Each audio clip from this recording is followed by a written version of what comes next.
All attendees are in listen-only mode. All right, guys, welcome to tonight's call. We are speaking with none other than Belinda Savage of IRA Services, and we will be talking to her tonight about using your retirement accounts and how you can creatively use your retirement accounts in connection with creative finance and seller finance and private finance and all the different types of alternative finance and whatever fits under that umbrella to explode and erupt your retirement account. So welcome, Belinda. Hi, good evening. Good to be here. And as we always do, can we get a sound check? Make sure that everyone can hear us. All right. And yep. Can hear you. Yep. Okay. Everything's good? We are ready.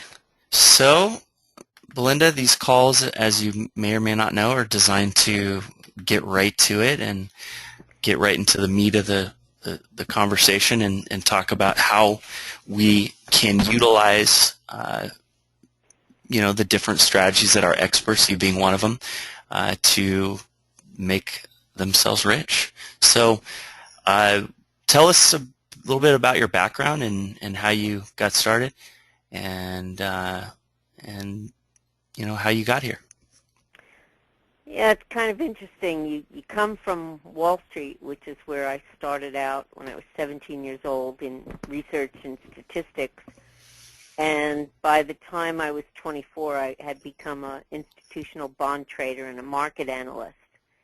Sat on a number of foreign desks, and I was very privileged to work with some very formidable characters in Wall Street, including Ivan Boesky, who worked with Dennis Milken in arbitrage. So I've really been very thankful to have had a really great career because I learned a lot.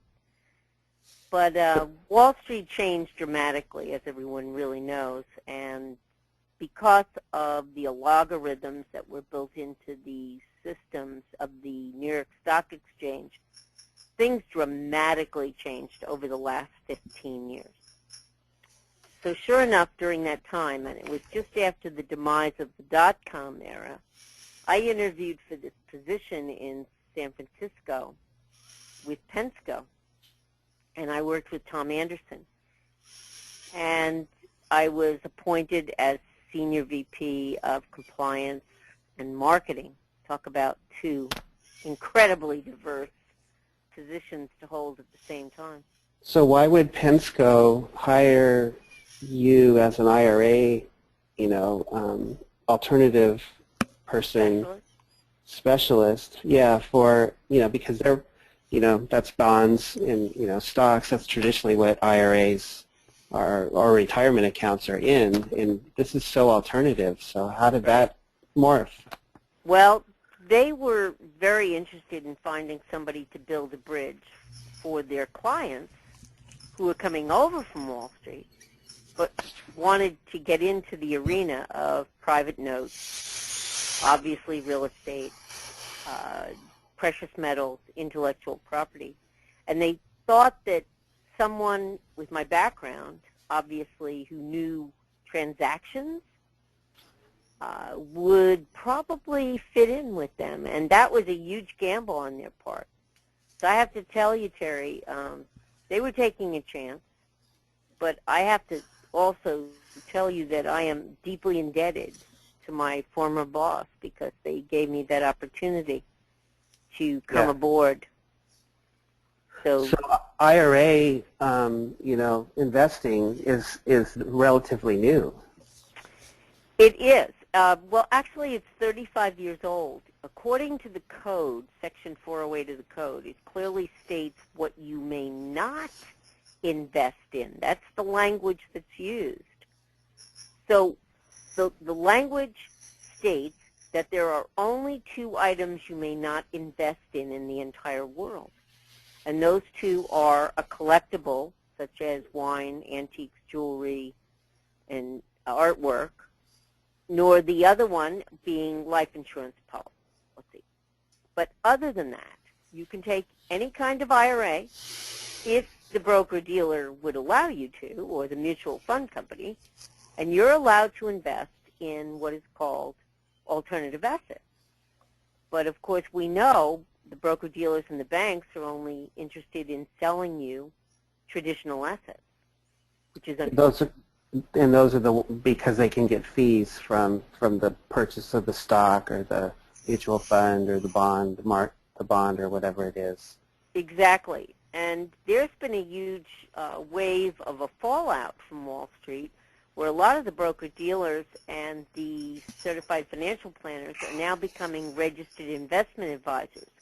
So you're seeing RIAs crop up all over the country because they can actually enter into alternative assets for the client, and they can get them the portfolios to perform at a different rate simply because their fee structure works out where they can get involved with the transaction of a private note or a real estate transaction.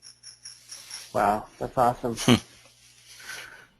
And I don't think a lot of people talk about it, which is unfortunate. No, that's why we like to have these and record them so that people can go and learn about them on their own time. So, without a doubt, and that's the way it should be. More education. American investors are really filling the gap. Look at what's going on with the banking system. As the banks decreased in their lending, private lenders came forward. So private lending now constitutes 65% of all the loans out in the American public. Yeah, say that figure again, because it really resonates. I mean, I'm not saying it because I'm surprised. Obviously, we were in the know, but say that again. Just echo it. All right. In the American economic system, the banks have retreated to a figure of approximately 35% of all lending in America. And it's in the private sector, 65% is human being to private individual to private individual. Sure. That is how great this whole arena has become. Wow, that's amazing. Yeah, and I believe it. And it's not necessarily what we do, which is, seller financing, with housing, but it's business lending, it's hedge funds that are lending to other in businesses or individual and throughout the economy of the world. So they had to stand up and make up for what was not being performed. What was missing. Yeah. Right. Yeah. Exactly. That's something that I've been reading about this last week, because Mark and I are writing a book on seller financing. There's no books in the space that deal with the Dodd-Frank Act and how there's been a total paradigm shift of the whole lending market because of these laws.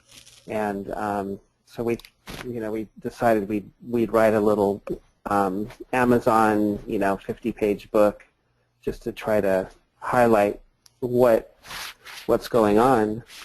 But yeah, it's amazing.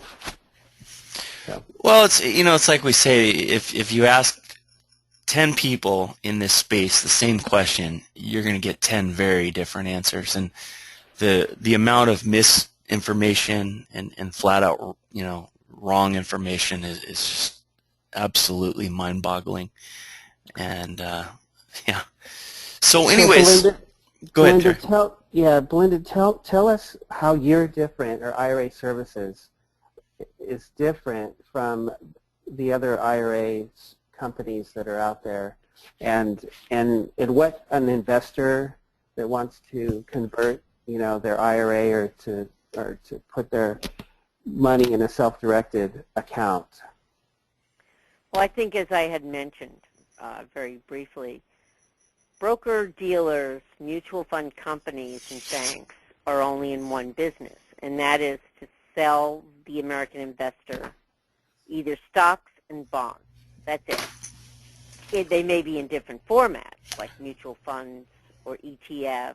These are securities, It's all securitized, exactly.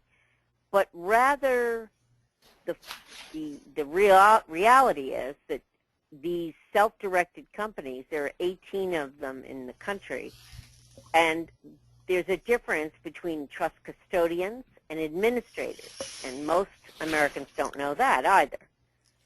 And if you go to real estate investor meetings, that is a very rare question that comes up. But fortunately, it is something that I always bring up when I go to educate different groups. So a trust custodian holds a bank charter, and they have capitalization requirements. They are background checked and obviously have to abide by the rules of the banking commissioner within the state where they gain that bank charter. And by the way, only 6 states in the entire country actually issue that bank charter. So beyond that, there's an audit once per year by the banking commissioner, but for a trust custodian, whereas administrators are not held to that same standard of care. So when you're out marketing, or I should say when you're out looking for a good trust custodian, find out that it's not an administrator, but it's at this much higher level of not only service, but definitely accountability. How many of the 18 are administrators? I'm going to say to you probably about the majors anyway. I'd say about 5 of them. Wow. So you got to be careful.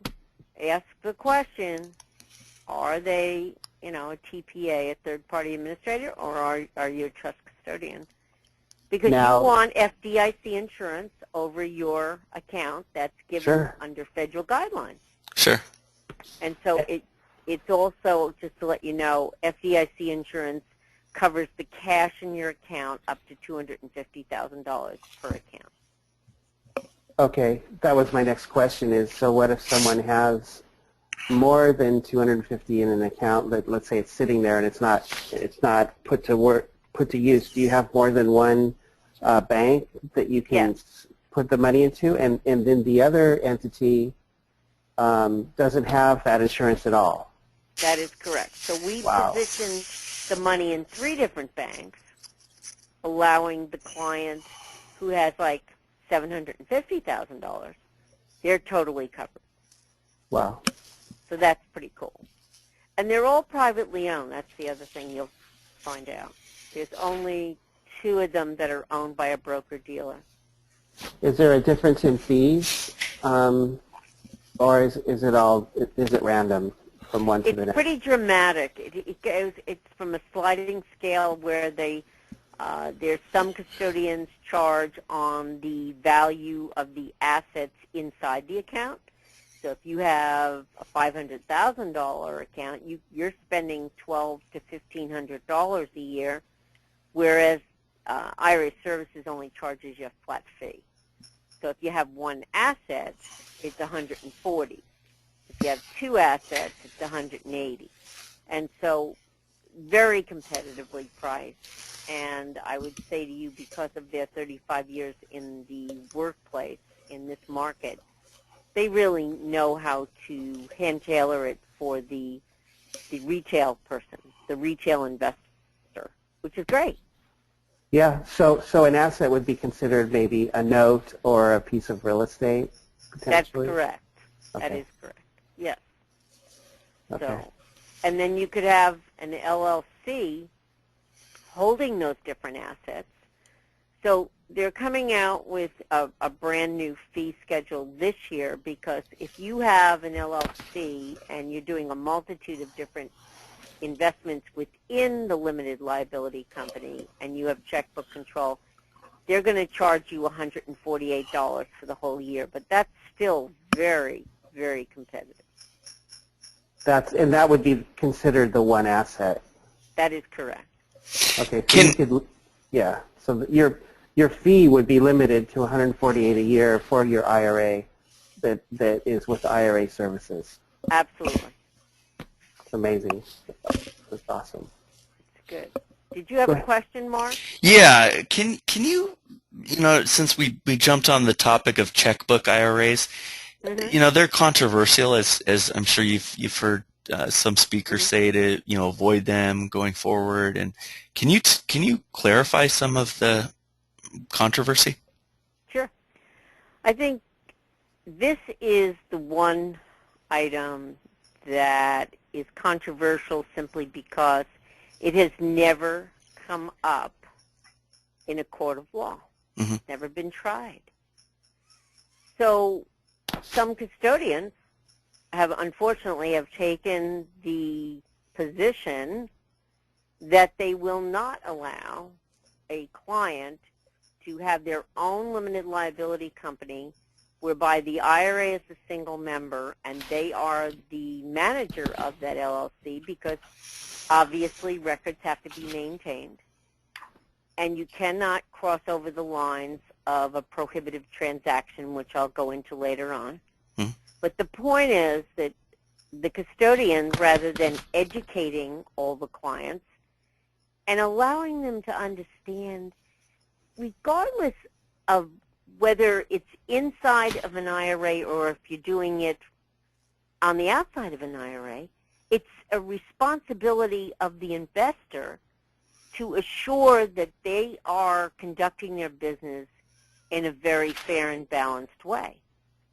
So in other words, keep good records, don't pay yourself, which is against the law because that's self-dealing. And obviously, if you stay within the guidelines, in other words, you're not buying property from yourself or from your spouse or your parents, you're in good shape. So I think the controversy is built on fear, which is an unfortunate thing. And so I would rather bring a lot of education and have a few discussions with clients if they're going to utilize this investment vehicle. It's a much more formidable conversation as opposed to staying in fear. Well, so in the LLC, the checkbook LLC that's outside of the IRA, it gives the IRA protection. So that, let's say if your IRA owned a house in the IRA and someone slipped and fell, someone could sue the IRA. But if it's in an LLC that the IRA is a single member of and owns, then you're protected. Is that That is correct. It is an isolated. It isolates the asset from actually going to you personally. And so I understand why people want to use limited liability companies. Asset protection is the number one issue there. And several leading attorneys like Mark Kohler and CPA Eric Wickstrom will assure you that utilizing that investment vehicle is very important. But single-member IRA LLCs, there's nothing wrong with them. I'm just telling you that different custodians have different positions, and it usually has to do with their legal counsel. But we have not seen, in 35 years, any issues on this. So it kind of gives you that's great. That's great. Right? Yeah, that's great, and I think it definitely helps the listeners. So another subject came up that we need to talk about as well. This is awesome. Is what is self-dealing, and what can you or can't you do with an IRA? Okay. The one thing that you shouldn't be doing is buying from yourself or paying yourself as a manager of an LLC, or even with an asset. In other words, for instance, let's say that your father and mother owned a rental house down in the Caribbean, and you wanted to purchase it with your IRA. The answer is you can't do that. Right. Those are prohibitive parties. You can't do that with your spouse, and you may not purchase a house down at Arizona State University if your child's attending there and you want to have them rent from you.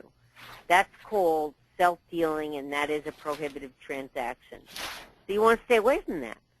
But imagine that if you had a niece or a nephew and they were going to a university far away and you wanted to invest, let's say, down in Texas or Indiana, and you buy a 3-bedroom house and you rent it out to the niece or the nephew plus some of his friends, that is allowed under the law. So sisters and brothers are also exempt from that.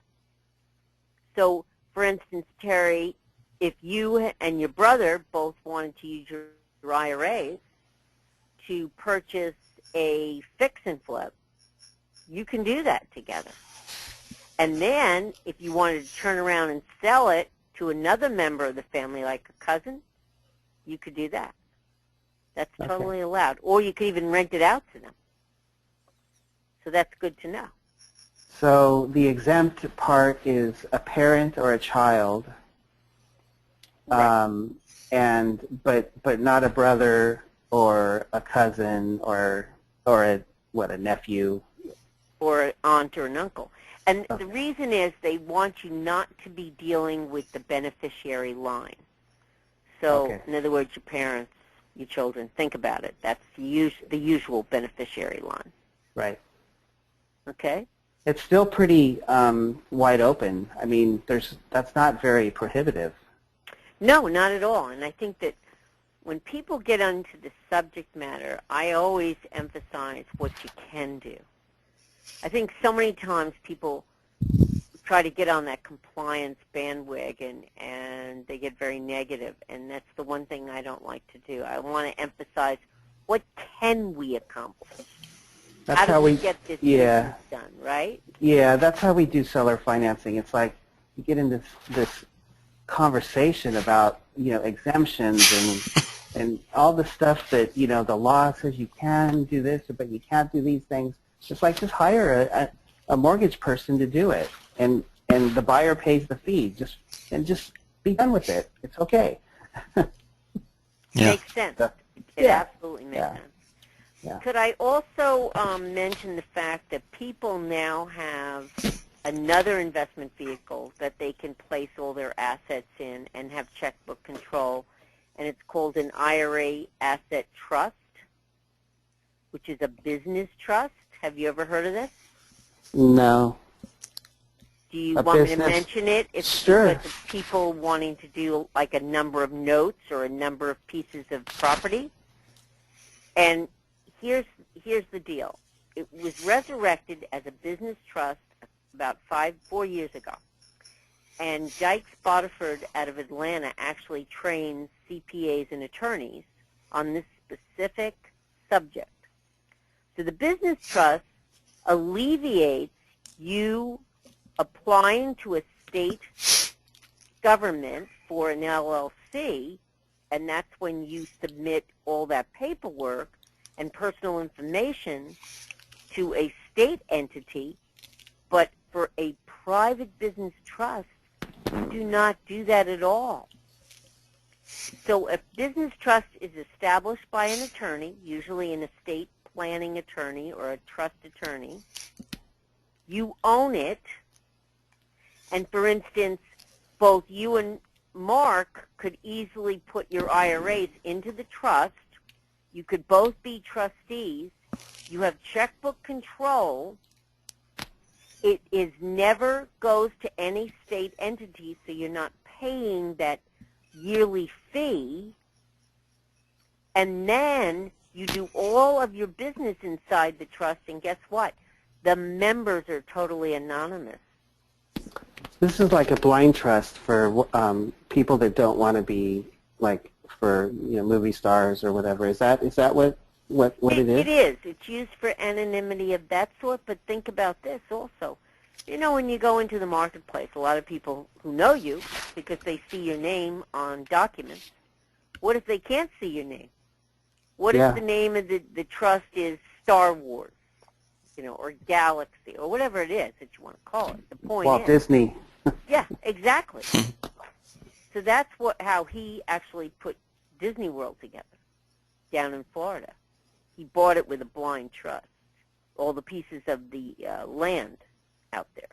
So it's very interesting. I think people should know about it. I love to talk about it with people personally. And we're going to do a separate seminar just on trust alone in Orange, San Diego, and LA counties in the next 3 months. Wow, that'll be good. So the difference though between the checkbook control and this business trust is, if I set up an LLC in California, let's say, this checkbook control, I have to pay the $800 a year for the LLC in the state of California, and then they know who I am and all that information that goes with it. That's correct. You have to maintain it. You have to obviously pay that fee. It could even be more than $800 a year, depending upon the valuation of the limited liability company. Okay. And then what is the cost of the business trust? The business trust runs about between $1,600 and $2,300, but you only pay for it once, so you never pay for it again. And there's no accounting, well, there's accounting, but there's no reporting, so you don't have a CPA, you know, aside from what you would normally pay them to do for yourself. That is correct. If it's a single member, you never even file a tax return. Wow. That comes straight from a CPA and an attorney. That's powerful. It is. So it's good for some people to know that. I hopefully, who's ever listening, who's not listening, and hopefully they get a hold of this, they could always call me or email me about it. Well, the beauty of this interview and others that we have is when we get into this conversation, we can give them, you know, basically a business card and say, go to our YouTube channel and listen to number 7. Oh, Right. I see. And it's tremendous marketing. So it's not only who's listening, you know, currently, it's nationwide. You know, it's however broad you want to go with it. It's really powerful. Great tool. Absolutely. Mark, So what else would you want to know? Well, let's talk about creative finance. You know, a lot of investors like this idea of you know, and the topic of tonight's call is exploding your retirement account. So how do we, you know, what strategies have your clients used in the past? What strategies do you recommend going forward? And where do you see the opportunity to take advantage of creative finance in conjunction with retirement accounts? Well, we've seen a lot more clients come into the real estate market, and they will purchase, let's say we'll take a property out of Kansas City or Indianapolis, and they're spending $80,000 on a house. Mm-hmm. And they don't have to leverage it because most of them have that kind of money, or they've gotten together with a sister, brother, or friend, and they've split the cost, okay, because California prices are pretty prohibitive. But isn't it wonderful if the two, let's say it's an $80,000 property, they both put up $40,000, they buy the house, they fix it up, and let's say they use another $10,000 to fix it up. They can rent it out if they so choose, depending upon the market, or they may wish to hold on to it. Actually, not to hold on to it. They could sell it and then become the bank. So they've come from a position of owning an equity asset and now becoming the bank for the house. And so now the new owners are actually depositing cash flow into their IRAs on a monthly basis, the amount of money that perhaps a bank would have lent them. This sounds familiar, Terry. Seller financing, huh? 101. Right? Plus they've made a profit. They've gotten a down payment from selling it, and they could maybe pool that down payment plus their income into something new and just keep it going rather than waiting for a stock to maybe go up or the stock market to crash. What about Go ahead. note buying specifically? Let's move over onto that side of the fence. Note So, investing. in other words, well, people are actually buying non-performing and performing. Of course. And what I'm hearing from the various sectors of the country, because I do travel all over, Sure. is that the negotiating of the non-performing notes is bringing an astounding number of homeowners who would have gone into foreclosure or had to move and really could be a devastating thing for a family. Sure. They're turning around and being resurrected in the economy and being kept in that house. The children have stability. The family has stability. And so the note is being redeveloped, obviously. It's being discounted, or they move the term of the note further out, which I think is smart. So, and there's so many more strategies coming forth. In other words, people are becoming very creative in how they want to speak to the homeowner or the former note holder, and usually they want to get out, and so they're selling it at a discount.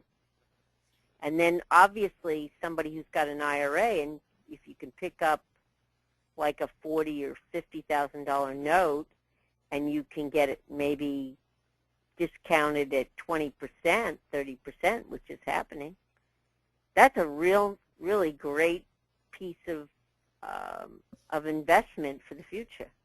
And so there's no violations when you do something like that. Like, let's say you get, as far as a person working, I don't know what the name would be, but working the note, let's say, from a non-performing to a performing note, that's okay inside? It is not in violation because it's a private contract.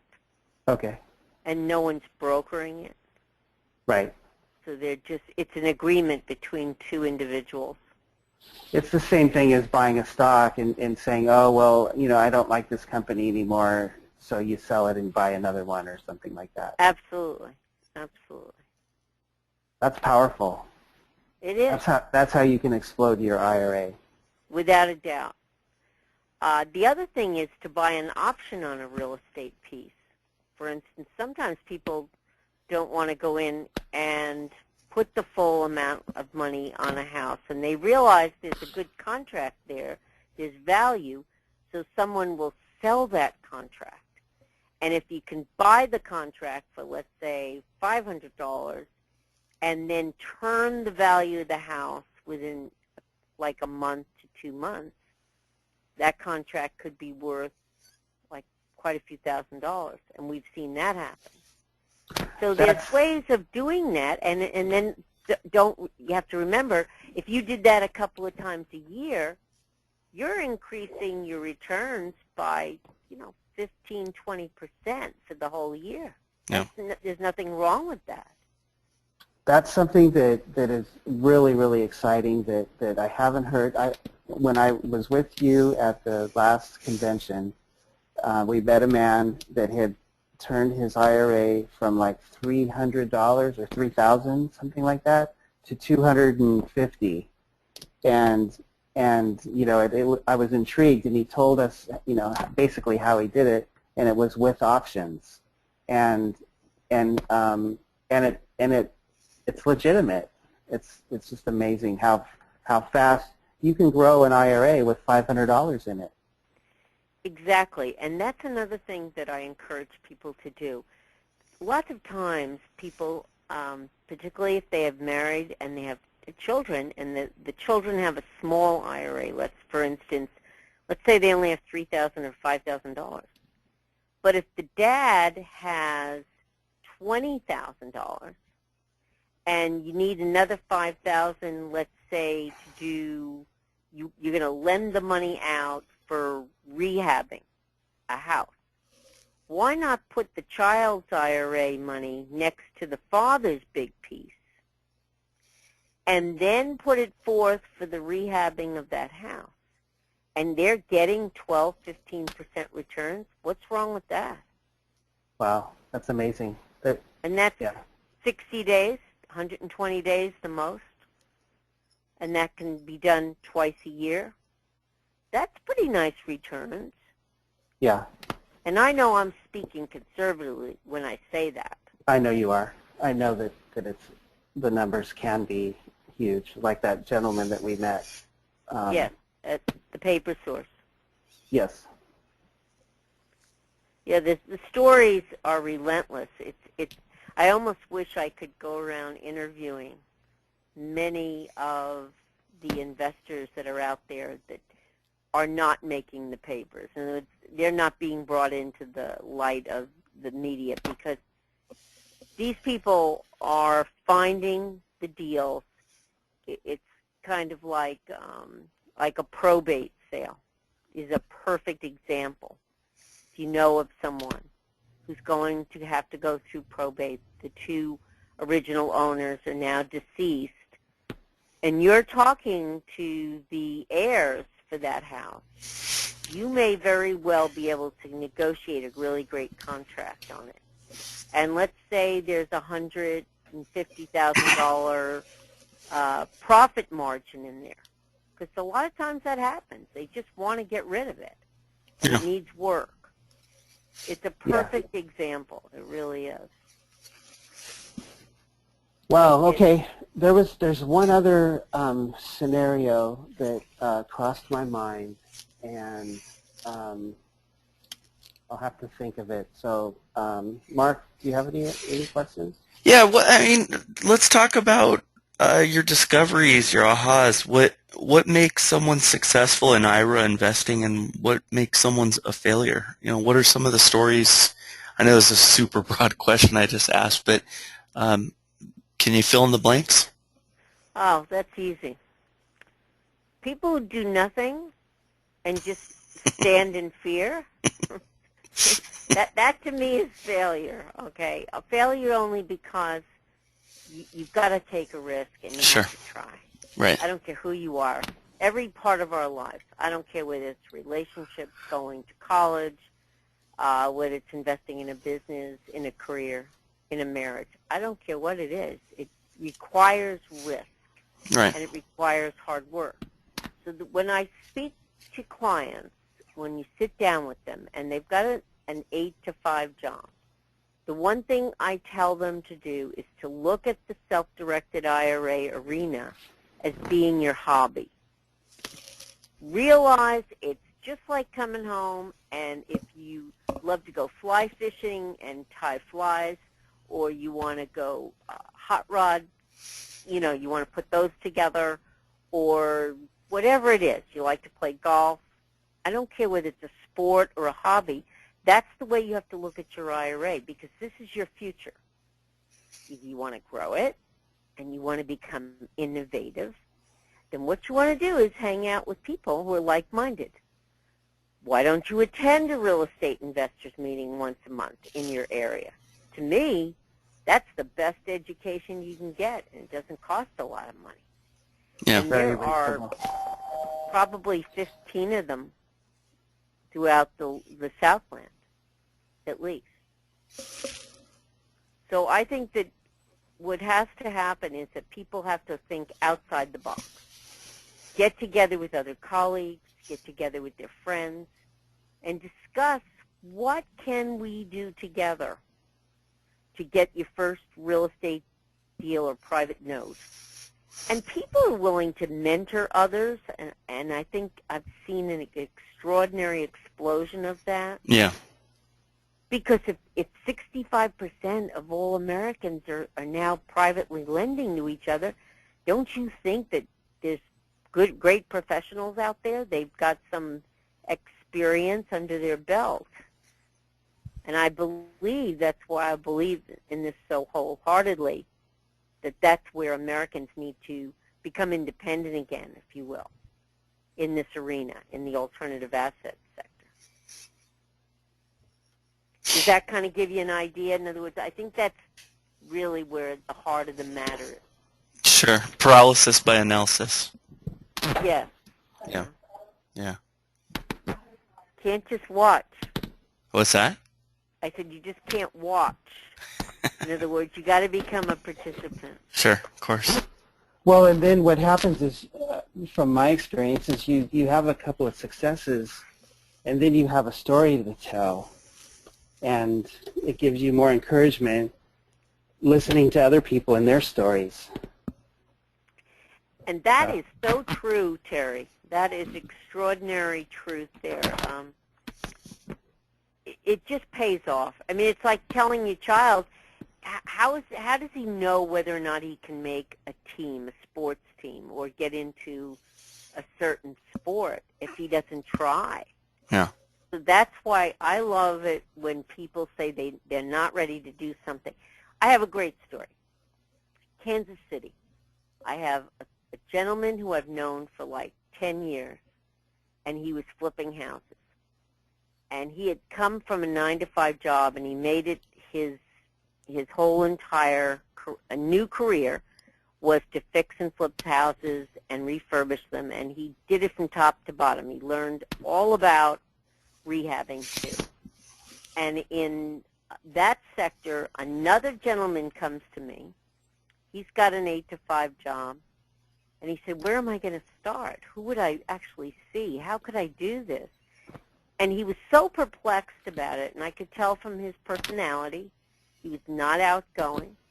So I introduced him to Mark, the guy who had been doing this for 10 years.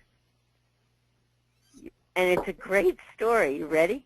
So after 1 year of spending time with Mark and doing fix and flips, just small residential houses, they went in on a number of deals together.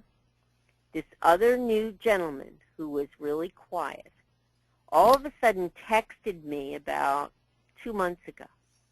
And he's so excited because he bought his first apartment building with his self-directed IRA because he had made enough money with this other gentleman that put him over the top, and he was now getting into multifamily. Wow. And it was so exciting to hear this story because he really didn't think he could do it. Yeah. But I think that's what you need. You need somebody else to stand beside you, show you the ropes, and you co-invest together, and suddenly you get that confidence, and he made his mark, and it's entirely different for him. And now I think he built it up by a couple $100,000 already. Yeah, that's amazing. And there's stories like that. That's what's neat is the stories. I like to share with people, the real some of my successes, and even the failures, because it helps people know what not to do. Yeah, we go to the real estate investor meetings, and what do we hear? We hear both, which is good. Yeah. Because even the best of the best can make mistakes. Yeah. And you learn who not to deal with as well. I mean, when you put yourself out there, you hear everything. Exactly. Who do you trust?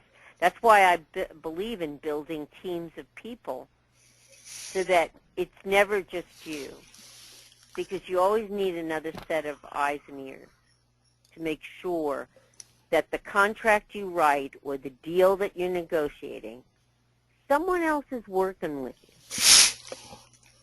And I believe that there's a lot of wisdom in there. Yes. And it's the same with my business. I go to attorneys and CPAs, and I literally, for instance, if a client calls me with a particular scenario that perhaps I've never heard of before, and that happened recently, and it happened because it was divorce involved and beneficiaries, all sorts of things. Well, I had to obviously call up a CPA and an attorney to get the information that was relevant, and I didn't want it to cost the client a lot of money. So I got them all on the phone, and we had a conference call, and we worked it out. Awesome. I remember, we're running out of time, but I remember the question I was going to ask. And I heard and you can just verify this if you've heard of it before. I heard an attorney speak at one of the meetings that said that if you have an elderly parent or an elderly person, you can actually create like in a Roth IRA for them somehow by, I don't know how you would do it. Maybe you would know. And obviously their life is going to be shorter than yours or a child, hopefully. And that you can make yourself the beneficiary of that IRA. And, as far as exploding something like that, once they pass, that IRA becomes yours, and you can pull from it before you're 65 and a half or 72 or whatever. 70 and a half. 70 and a half. I was just talking about this subject yesterday with an attorney, and I think what you are mentioning happens to be an IRA beneficiary trust. Okay. And it is something that we are going to bring to the table and teach with this trust seminar series. And Perfect. It's going to be actually put forth on a Saturday. And it will probably be a 3-hour session. Okay. And we'll be announcing it.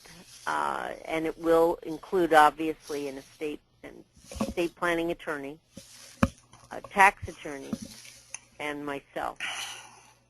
Be very interesting. But it's a great way for people to understand what are the various different types of trusts. What do I use for beneficiary? What do I use for a business trust? In other words, what are the differences, and how do I use these tools and obviously optimize every dollar I've got that I'm stashing away? Sure. That's what it's all about. Awesome. So, Belinda, how does someone get a hold of you? Can you give out your contact, Sure. your website? Sure. You want to get a hold of me directly at 480-239-5539.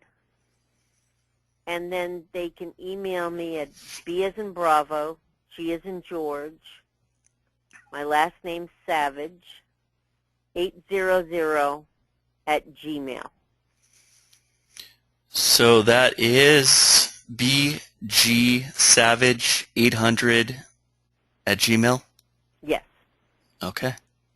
Okay. Fantastic. Any closing thoughts, ideas, beliefs, Terry? Well, I have one. I'd like to say that Belinda has my IRAs. I have a Roth and a regular one that I'm working on exploding. And I believe she's highly competent, and just thank you for your time and your education. Oh, my privilege. Let me tell you, it's so exciting when I see Americans finding options, finding resolution to the great question, how in the world will I ever retire or at least have some security for my family as I move away from my great career years. So this, to me, is just the finest solution on earth, is doing and getting involved with investments that will transform Americans and American families. That's what's so exciting. And I really believe it's the young ones. We have to train them up and educate them now. So I certainly appreciate this opportunity to speak with you gentlemen, because I know what experts you are in your field. So I thank you very, very much. Awesome. All right. Well, guys, have a great night. And again, thank you, Belinda Savage, for your time and insights. And tomorrow night, we'll be speaking with Jim Eckley, and we'll be looking forward to closing out our interview series. And have a great night. All right. Thank you. Good night. Good night. Take care.